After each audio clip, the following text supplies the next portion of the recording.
Hello, good evening, and welcome back. Thailand shooting. Soldier kills 21 in gun rampage. So you must always know where to protect yourselves and also where the exits are. Wherever you are, in any building, anywhere at all, do be aware that there are other exits other than the place you came in.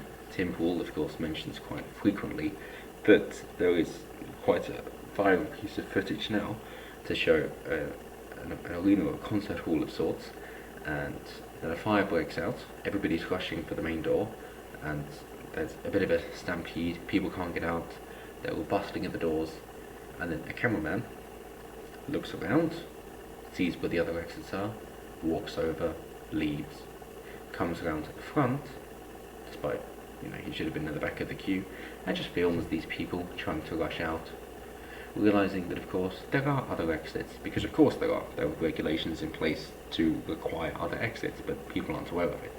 So the same here, that yes, it might be a fire exit, but if someone is firing at you, then there's a good reason to use those exits. So always be aware where the other places are, and in a mass attack or shooting, anything like that, do not put yourself into a corner, do not put yourself into a place you can't escape. Be aware that there are always many exits, and just head to one as quickly and safely as possible.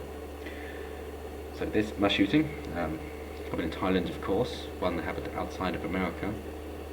I know, shock horror. Not one where 4 people are injured, but where 21 people have actually been killed in a shopping mall. So a soldier has killed 21 people and injured dozens more in a gun rampage in the Thai city of Nakhon Ratchasima. I apologise for any future pronunciation on that one. So Jack Pradhanth Thoma on Saturday killed his commanding officer before stealing weapons from a military camp. The suspect continues his attack in a shopping centre where he is still believed to be holed up, initially posting updates on social media. Security forces are in the complex and have rescued hundreds while searching for the gunman, with shots ringing out. Yes, it is, yes again, back to good man with gun stopping bad man with gun. This isn't quite a Stephen Williford scenario, whereby of course he is a member of the public, stopping bad man with a gun, only allowing him to injure a few instead of go on his full rampage through the church and eventually chasing him off the road where he was dead at the scene. But instead they are relying on the police in order to protect themselves. And you might say, well, this is slightly different given that this is military personnel. It's like, okay, sure, but even if these guns are available for people to obtain, not legally, obviously they're illegal because you can't have civilians owning guns, otherwise who knows, maybe they might actually be able to protect themselves, and we can't have that. We've got to have them kowtowing down to the state and relying on the police, who take far too long to respond and clearly aren't effective enough because they don't have the sufficient training, because they don't think this kind of thing happens enough. But, as an individual of course, if you train for something repeatedly, even if it's in a safe environment, you're therefore more ready for when it happens in a non-safe environment. This is why I always say you should practice martial arts. If you want to practice a safer version, then go through Brazilian Jiu-Jitsu, given that then you can grapple at full speed, choke somebody out, put them in an arm bar, leg bar, get an ankle hold, anything like that, and therefore they will tap before you damage them, and therefore you can keep rolling at full intensity, nobody's hurt. If it's something like striking, a bit more luck is involved, and if you're going all out, then you can kill someone with a punch or a kick. So, more often than not, go for grappling. As long as you can take someone to the floor, you have the upper hand, luck is gone, you're definitely going to win. So, in a situation like this, you have people who could step up to the plate and be the hero. They could show incredible bravery in the face of the enemy. To misquote the Victoria Cross, the most prestigious of awards. I don't care what other countries have as an equivalent. We all know that that medal from those particular cannons is still the most prestigious in the world. And maybe that's my patriotism flying out here. But in a situation like this, you have the opportunity to be the hero, to protect the ones around you, to actually show that they are important. I'm not saying you should run straight into the government's line of fire, no, of course not. But more often than not, they have barricades. If they have barricades, it means they don't have a clear line of sight, and if they don't have a clear line of sight, you can easily get around them. But more importantly than that, is that as soon as you see something like this kicking off, is that you take the initiative and actually deal with them there and then. Because they say an ambush is worth 10 times the amount of men. If you ambush someone, your one man can do the damage of 10 of their men. And it is exactly the same thing, that even if they are armed with a gun, in close quarters, that basically does nothing. That's just a bit of heavy metal that you might be able to club them with. But as long as you can keep the pistol pointing away, it's not going to cause that much damage. You might say, well, they're army trained. In which case, well, why aren't you also trained in martial arts? Why can't you take them on? You should be able to. If you wish to be able to protect the people around you, you should be ready for any eventuality like this as well. Why not? It's always going to be a close quarter engagement, in which case the gun is going to lose effectiveness very, very quickly. And of course we go back to that incident in France, whereby 3 US military personnel were on a train. They were also training in jiu-jitsu. A terrorist came on the train, tried to fire with his AK-47, I believe, as a rifle, but as soon as he came through the door, even though one of the guys was sleeping, and 2 of them were looking the wrong way, the guy was looking the right way, saw the guy come through with a gun, thought, oh shit. I told the guy to get him awake, just started running straight to the guy. Didn't care about the other people or his own life, just ran straight for him. Obviously the other guys started following him, even if they were just half waking up before they actually got to him. Got him down to the floor, took off his gun, easy as that.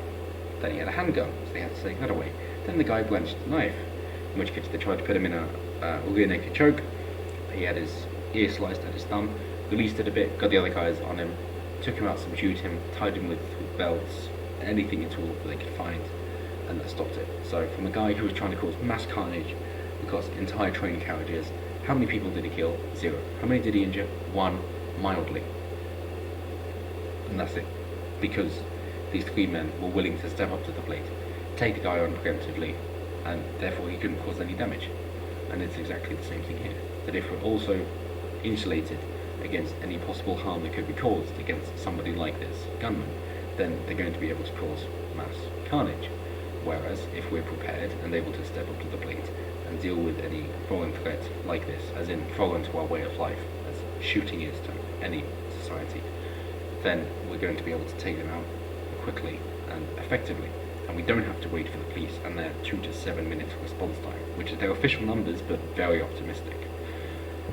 So they say the government's motives remain unclear. I'm not going to push anything on it either. I'm just going to say you should be able to protect yourselves. So as of now, Terminal 21 Shopping Centre in Nakhon Ratchasima, also known as Korat, thank you, remains sealed off on Sunday. So shortly after 3 AM local time, or 8 o'clock GMT Saturday, gunfire was heard as the security forces raided the building trying to dislodge the gunman. 1 member of the security forces was killed and 2 injured.